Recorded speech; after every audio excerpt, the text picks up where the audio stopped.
நம்முடைய பேரன்புமிக்க ஊடக நண்பர்களான பத்திரிகை தொலைக்காட்சி நண்பர்களுக்கு அன்பான வணக்கம்.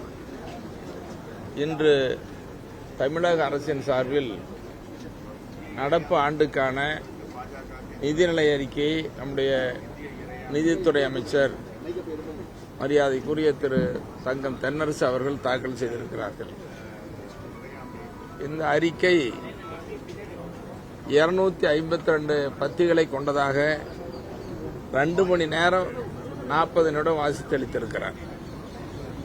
மொத்த நிதிநிலை அறிக்கை 2 மணி நேரம் 40 நிமிடம், 252 பத்திகள்.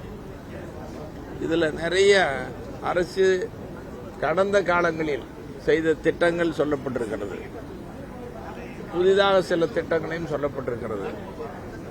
குறிப்பாக சொல்லப்போனால் பள்ளி கல்வித்துறைக்கு 46,767 கோடி ரூபாய் ஒதுக்கீடு செய்யப்பட்டிருக்கிறது. இது பள்ளி கல்வித்துறைக்கு கூடுதலான நிதி தேவை. ஏன்னா ஆரம்ப கல்வி, பள்ளி கல்வி தான் மிக முக்கியமானது. இது கூடுதலான நிதி ஒதுக்கப்பட்டிருக்கிறது. அது வரவேற்கக்கூடியது. அதே நேரத்தில் கூடுதல் ஆசிரியர்கள் நியமனம் தேவை. அது இன்னும் சொல்லியிருக்கணும். ஏன்னா நிறைய பள்ளிக்கூடங்களில் ஆசிரியர் பற்றாக்குறை அதிகமாகவே இருக்கிறது. அது கட்டாயம் அந்த ஆசிரியர் காலி பணியிடங்களை அரசு உடனடியாக நிறைவேற்றுவதற்கு நியமிப்பதற்கு தக்க நடவடிக்கை மேற்கொள்ள வேண்டும் என்று இந்த நேரத்தில் குறிப்பிட்டு சொல்ல விரும்புகிறேன். அதோட இந்த காலை உணவு திட்டம் விடுபட்ட பள்ளிகளெல்லாம் சேர்க்கப்படும்னு சொல்லியிருக்கிறாங்க. மகளிர் உரிமை தொகை, இந்த மகளிர் உரிமை திட்டத்தில் எல்லாரும் எதிர்பார்த்தாங்க. ஆரம்ப காலத்தில் சொன்ன நேரத்தில் பாட்டாளி மக்கள் கட்சியின் சார்பில் நாங்கள் வலியுறுத்தினோம். இந்த மகளிர் உரிமை தொகை திட்டம் என்பதை எல்லா குடும்ப அட்டைக்கும் எல்லா குடும்ப தலைவர்களுக்கும் வழங்க வேண்டும் என்று நாங்கள் தான் வலியுறுத்தோம். சட்டமன்றத்தில் பேசின பிறகுதான் அன்னைக்கு முதலமைச்சர் அவர்கள் 1 கோடி பேருக்குன்னு சொன்னாங்க. இல்லை, இது போதாது, இன்னும் கூடுதலாக வேணும்னு சொல்லியிருக்கிறாங்க. இப்போ அந்த மகளிர் உரிமை தொகை திட்டம் விடுபட்டவர்களுக்கு வழங்கப்படும் சொல்லியிருக்கிறாங்க. பெண்கள் மேம்பாட்டுக்கு இந்த மகளிர் சுய உதவிக்குழு மிக மிக முக்கியமானது. இந்த மகளிர் சுய உதவிக்குழுக்கு கடன் வழங்குவது, அவங்க தொழில் வளர்ச்சிக்கு நடப்பு ஆண்டில் 10,000 மகளிர் சுய உதவிக்குழுக்கள் புதிய குழுக்கள் அமைக்கப்படும் சொல்லியிருக்கிறாங்க. இப்படிப்பட்ட சில செய்திகளை இதில் சொல்லப்பட்டிருக்கிறது. குறிப்பாக பாட்டாளி மக்கள் கட்சி தொடர்ந்து நாங்கள் வலியுறுத்தி வர்றது, நாட்டில் இருக்கிற எல்லா சமுதாய சங்கங்கள், ஜாதி சங்கங்கள்லாம் சொல்லி வலியுறுத்தி வருகிற சாதிவாரி மக்கள் தொகை கணக்கெடுப்பு மத்திய அரசு எடுக்கணும் வலியுறுத்துறோம்னு சொல்லியிருக்காங்க. இது மாநில அரசை எடுக்கலாம், மாநில அரசு எடுக்கலாம்னு சொல்லி நாங்கள் தொடர்ந்து சொல்றோம். எல்லா அரசியல் கட்சிகளும் பேசுறாங்க, மற்ற மாநிலங்கள்ல எடுத்திருக்கிறாங்க. பக்கத்தில் இருக்கக்கூடிய மாநிலங்கள், தெலுங்கானா மாநிலத்தில் காங்கிரஸ் முதலமைச்சர், இந்திய கூட்டணிக்கு தலைமையேற்றிருக்கிற ராகுல் காந்தி அவர்கள் தொடங்கி வச்சு சொல்லியிருக்கிறார். அப்போ பக்கத்து மாநிலம் தெலுங்கானா, கர்நாடகா, ஒடிசா, இப்படிப்பட்ட மாநிலங்கள், இன்னும் பல மாநிலங்களில் சாதிவாரி மக்கள் தொகை கணக்கெடுப்பு நடத்துகிற நேரத்தில் தமிழ்நாட்டில் மட்டும் மாநில அரசுக்கு அதிகாரம் இல்லை என்று மத்திய அரசை வலியுறுத்துவது ஏற்புடையதா இல்லை. அது தட்டி கழிப்பதாகவே நாங்கள் பார்க்கிறோம். ஆகவே மாநில அரசு உடனடியாக அதை எடுக்க வேண்டும். அதிகாரம் இருக்கு.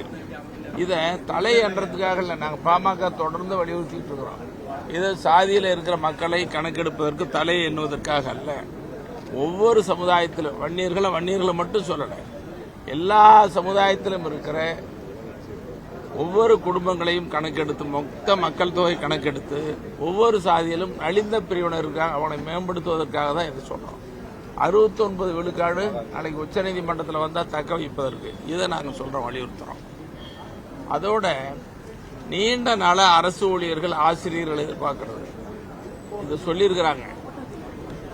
இந்த ஓய்வூதிய திட்டத்தை பற்றி, பழைய ஓய்வூதிய திட்டம் வேண்டும், புதிய ஓய்வூதிய திட்டத்தை ரத்து செய்ய வேண்டும் என்று அரசு ஊழியர்கள், ஆசிரியர்கள் நீண்ட நாள் கோரிக்கை. அது குழு போட்டிருக்கிறாங்க. அந்த குழுக்கு விடையளிக்கிற வகையில், பதில் கிடைக்கிற வகையில் இந்த நிதிநிலை அறிக்கை கூட்டத்தில் பழைய ஓய்வூதிய திட்டம் நடைமுறைப்படுத்தும்னு சொல்லி எல்லாம் எதிர்பார்த்தாங்க. அது இல்லாமல் போயிடுச்சு. அதெல்லாம் அரசு ஊழியர் ஆசிரியர்களுக்கு ஒரு ஏமாற்றம் அளிப்பதாகவே பார்க்குறோம். அதை விட தமிழ் வளர்ச்சிக்கு அகல் ஆராய்ச்சிக்கு நிறைய சொல்லப்பட்டிருக்கிறது. இன்னைக்கு வெளிநாடுகளில் வாழக்கூடிய தமிழர்களுக்கு பல நாடுகளில் தமிழ் வளர்ச்சிக்கு முனைப்போடு செயல்படுத்த தமிழ் வளர்ச்சிக்கு நிறைய சொல்லப்பட்டிருக்கிறது.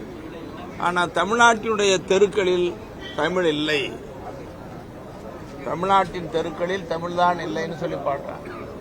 ஆனால் எங்கே பார்த்தாலும் கடைகள் வணிக வளாகங்களில் தமிழ் இல்லாமல் இருக்குது. அதனால் அரசு இன்னைக்கு அரசு ஆணை போட்டு பல ஆண்டுகள் ஆச்சு, அதெல்லாம் இல்லாமல் இருக்குது.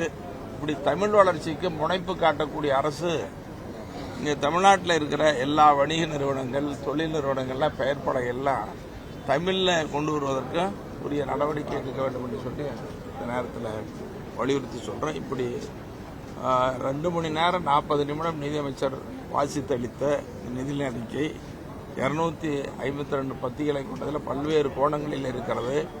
இது அரசியலும் கலந்திருக்கிறது. எதிர்கால சட்டமன்ற தேர்தலை நோக்கி முன்வைத்ததாகவே பார்க்கிறோம். அப்படி இருந்தாலும் கூட நான் குறிப்பிட்டு சொன்னதெல்லாம் இல்லை என்பதையும் இந்த நேரத்தில் குறிப்பிட்டு சொல்ல விரும்புகிறேன்.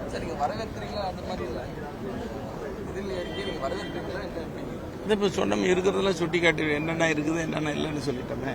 இருக்கு இல்லைன்னு சொல்லியிருக்கீங்க.